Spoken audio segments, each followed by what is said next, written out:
Hello दोस्तों, थक गए होंगे भागकर अपने सपनों के पीछे, या रुक गए होंगे सपने ना पूरे होने से। दुख का बोझ दिल पर रखकर अगर जिंदगी की खींचतान जिंदगी खींच रहे हो, या कुछ अजीब सी घटना जीवन में आने से उससे अगर दिल की धड़कन या दिल की बेचैनी बढ़ने से हर रोज की इस भागदौड़ जिंदगी में कभी कभार बीपी, हाइपरटेंशन, इस प्रकार के रोग का सामना करना पड़ता है। और मेडिकल साइंस इन रोगों को अपने यहाँ इस प्रकार चिपकाता है कि वो जिंदगी भर अंत तक उनकी गोलियाँ, उनकी ट्रीटमेंट, इसी में अपनी ज़िंदगी साथ साथ जाती है। मगर अपने देश में योग की कुछ ऐसी क्रियाएं हैं, योग की कुछ ऐसी मुद्राएं हैं जिससे बीपी, हाइपरटेंशन कम होने का इससे प्रयास किया जा सकता है। भारत में जो योग प्रचलित है, योग मुद्राएं प्रचलित हैं, उसमें ज़्यादातर योगी ये मुद्राएं सिखाते नहीं, क्योंकि मुझे लगता है गौतम बुद्ध अपना धर्म प्रसार करते वक्त, धर्म प्रसार होते होते पूर्वीय देश जहाँ जापान, चीन, कोरिया, थाईलैंड, बैंकॉक, इन देशों में बौद्ध का प्रसार जितना हुआ, ये बुद्ध की जो मुद्राएं, कलाएं होती है, वो कलाएं, मुद्राएं उनके साथ कोरिया, जापान में स्थित हुई और वहाँ ठहरी। भारत का बौद्ध धर्म कुछ सिकुड़ गया।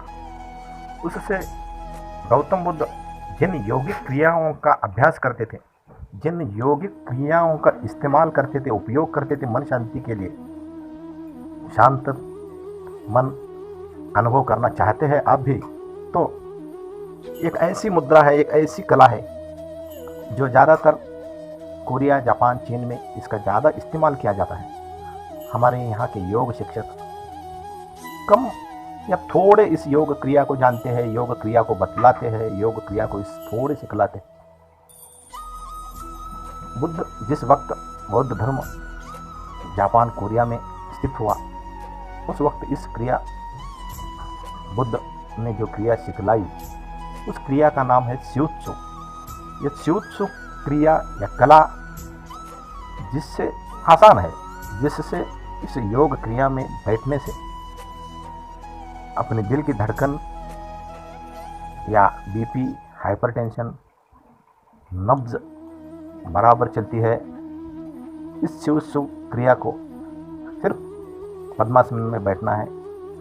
आप ये कभी भी कर सकते हैं, जिस वक्त मन अशांत हो, जिस वक्त बेचैन लगने लगे, उस वक्त भी आप इस क्रिया में बैठ सकते हैं, या सुबह शाम 5-5 मिनट इस क्रिया को कर आप आपके दिल की बेचैनी दूर कर सकते हैं।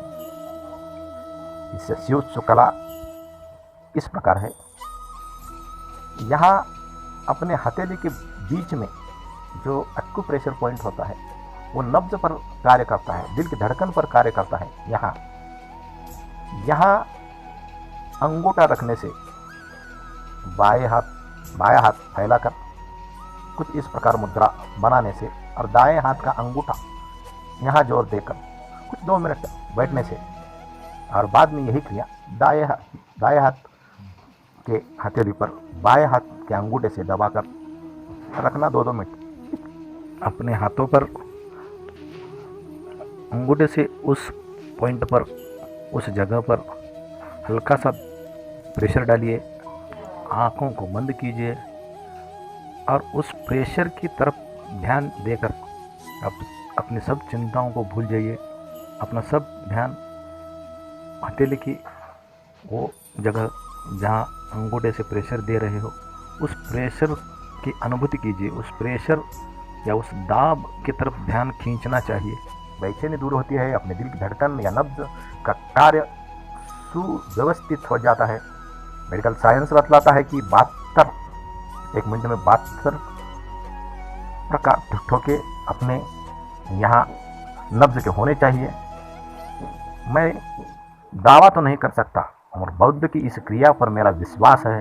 इससे मैं कह सकता हूँ कि आप जब भी बेचैन हो जाओ, नब्ज या धड़कन बढ़ जाए, उस वक्त इस क्रिया का उपयोग कीजिए।